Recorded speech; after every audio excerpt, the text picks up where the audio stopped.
এই সব সেলিব্রিটিদের মধ্যে কমন কি জানো? ডার্ক স্কিন, কিন্তু তার সাথে একটা ডিপার স্টাইল। ডাস্কি স্কিনের জন্য দাড়ি রাখাটা একটা গেম চেঞ্জার, কিন্তু দাড়ি দুই রকমের হয়। একটা হলো একদম ঘন ইভেন বিয়ার্ড, যা স্কিনের উপর ছায়া ফেলে মুখকে আরো বেশি ডার্ক দেখায়।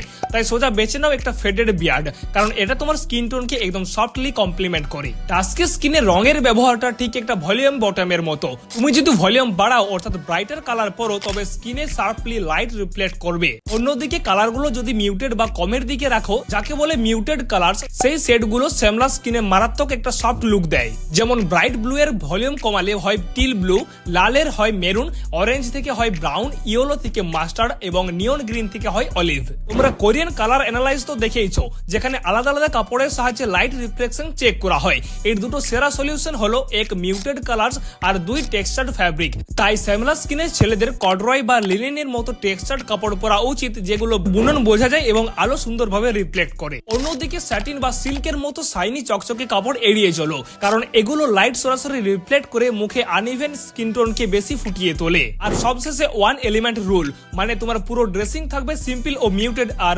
যে কোনো একটা জিনিস হবে ক্যাচি বা হাইলাইটেড। যেমন কেএল রাহুলের এখানে পুরো আউটফিট সিম্পল, কিন্তু একবার টুপিটার দিকে তাকাও। এখানে হার্দিক পান্ডিয়া একদম সিম্পল, কিন্তু চেইনটার দিকে তাকাও। ভিকি কৌশল সিম্পল, কিন্তু পকেট স্কোয়ার বা অ্যাক্সেসরিজের দিকে তাকাও।